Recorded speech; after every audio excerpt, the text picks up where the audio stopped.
All right, welcome to 2022, people. Now, if the polls are right, this year should be one of great victories for the Republican populist movement.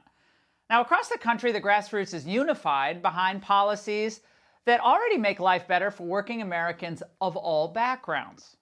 Meanwhile, their political opponents are angry and divided. We all knew that Senator Manchin couldn't be trusted. The excuses that he just made, I think, are complete. The only thing we have to trust, Wolf, around here is our word.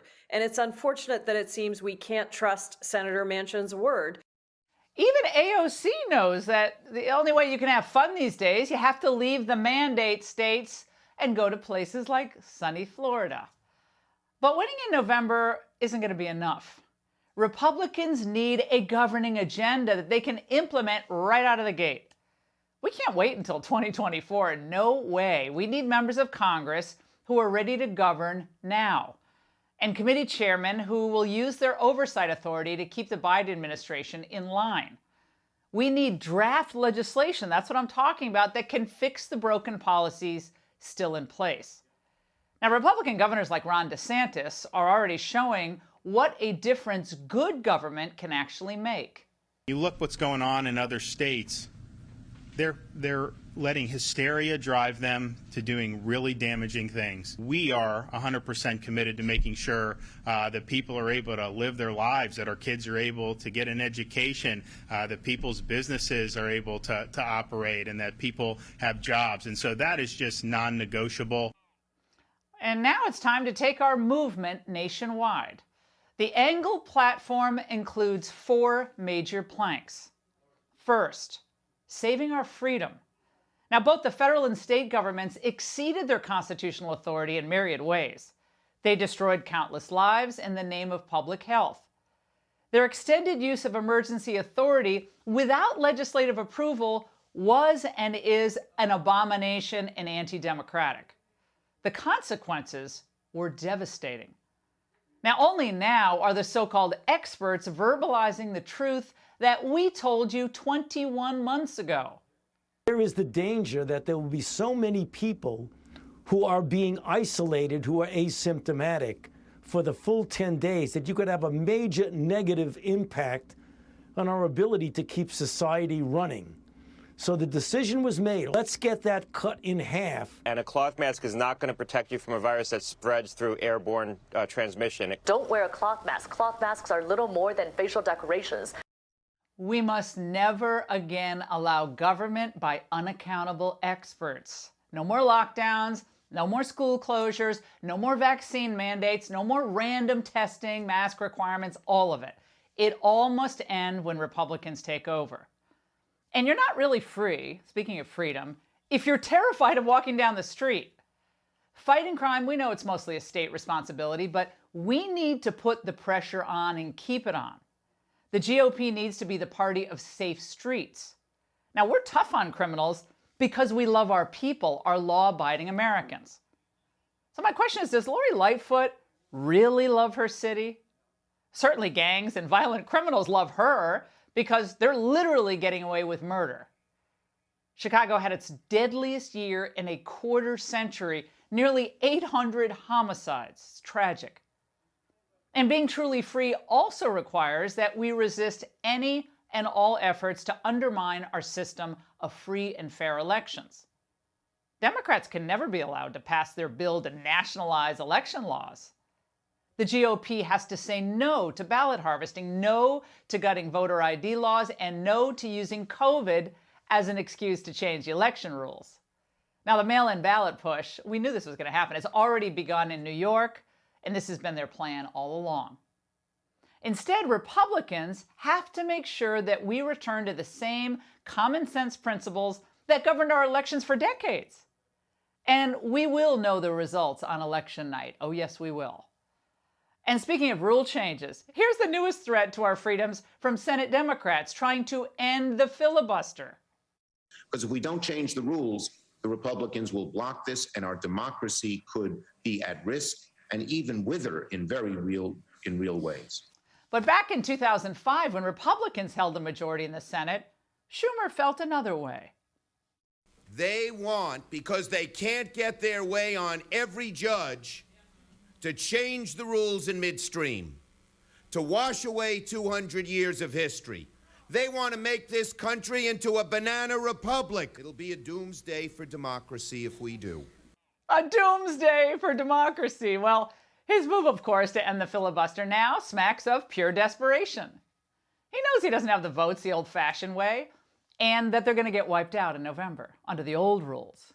So, like the dictators he just referenced in that old clip, they do it across the globe. What do? They change the rules to keep themselves in power in perpetuity. If Democrats are able to pass this so-called voting rights bill, ensuring one-party rule, then Schumer is going to be able to push through the left's dangerous agenda, no questions asked. Now, this brings me to my second plank, saving our independence, that small thing. Unlike the Biden team, we don't answer to any type of international order. The United States is a free and independent and sovereign country. We don't take orders from the EU or the WTO or the WHO or the UN. Our government and our military, they work for us. And speaking of our military, we need to propose major reforms for the Pentagon. Their focus should be on competence and accountability. Now, this requires immediately ceasing Biden's Pentagon obsession with diversity, equity, and inclusion, and the good old standby of critical race theory. Call me crazy, but don't you want a general who cares about winning battles, not spreading anti-American propaganda, the latest fad on the college campuses? Now, likewise, we insist that our trade negotiators walk away from bad deals, and we want a State Department that fights for our interests. It doesn't just rubber stamp whatever talking points it gets from Brussels. And by the way, we shouldn't be pretending that the murderous CCP represents the Chinese people. And this will help with our third plank, saving our economy. Right now, the U.S. economy is being carried by hardworking Americans like you. And you're seeing your wages stolen by inflation. And you're facing onerous taxes and endless regulations that make our lives harder. This must stop. We will end all wasteful and unnecessary spending, and that goes for the Republicans. And we'll have trade and immigration policies that give all working Americans a fair chance of success. And it'll prevent big business from shipping jobs overseas. Under this type of Republican leadership, the border will once again be enforced. And those who came to abuse our system and helped enrich the cartels, they're going to be sent home. And the angle's final plank is perhaps the most important, saving our culture. The left has filled our media and our public schools, our universities, with anti-American hatred. Left-wing mobs tear down our history. Left-wing plutocrats ban American critics from tech platforms. We're going to talk to Dr. Malone coming up. And of course, at the same time, they coddle and protect the CCP. Meanwhile, the Democratic Party thinks that anyone who believes in traditional notions of gender or sexual morality, they should be canceled or banned from public life completely. This will not stand. The populist movement began over a decade ago with the Tea Party, when they saw the damage done by federal bailouts and Obama's healthcare takeover. And year after year, we've urged policymakers to trust the American people, to trust them with the truth, to respect their beliefs, and to give them a fair chance to succeed through hard work. Using, those principles, sticking to those principles, we completely transformed the Republican Party. We liberated it from the clutches of big business and the warmongers and turned into a vehicle for working people across the country. Every year, and especially under Trump and his policies, we grew the base, and now we're becoming much more diverse. That is very good. Every year, states following our principles gain more people, and they grow economically, while left-wing states are bleeding population and falling behind. And today, I hate to break the news to old Liz Cheney, but we're more united than ever, while the failures of the hard left establishment she's now in bed with grow more obvious by the day. So ours is a movement of optimism and of hope. And it's time to take this movement that includes our 4 planks laid out tonight to every corner of the country.